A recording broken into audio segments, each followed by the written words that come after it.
বন্ধুরা, আমি এই বাড়িটা কিনেছি আর চ্যান্ডেলারকে এটা দিতে চলেছি। সত্যি? না, কিন্তু আমি এই বাড়িটা একটা পিৎজা ডেলিভারি বয়কে দিতে চলেছি, আর সেটা এভাবে, আমরা একটা পিৎজা অর্ডার করেছি। কিভাবে সাহায্য করতে পারি? আমি কি একটা পেপারানি পেতে পারি? Delivery please. তারপর আমরা পিৎজা ডেলিভারি বয়কে টাকা দিয়ে ঘরের আসবাবপত্র ভিতরে আনলাম। আমাদের ফার্নিচার ভিতরে আনতে একটু সাহায্যের দরকার। আমরা যদি তোমাকে $3000 দিই তো তুমি আমাদের সাহায্য করবে? নিশ্চয়ই। সত্যি? আমরা শুধু ওকে এটা বলেছিলাম যে আমরা একজন ইউটিউবার আর আমাদের ফার্নিচার মুভ করতে একজনের সাহায্যের দরকার, কারণ আমাদের বন্ধু চ্যাডের ফ্লাইট লেট হয়ে গেছে আর আমরা তাকে সাহায্য করতে চাই। কিন্তু এটা জানে না যে চ্যাড বলে আসলে কেউ নেই। আমরা সত্যি এই দিনের শেষে ওকে এই বাড়িটার 100% ওনারশিপ দিতে চলেছি। প্র্যাঙ্ক! ওকে ফাঁসিয়ে নিয়েছি।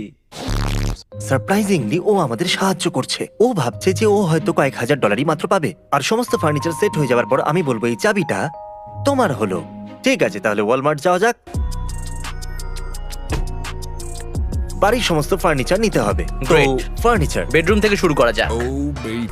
এই চেয়ারটা সম্পর্কে তোমার মত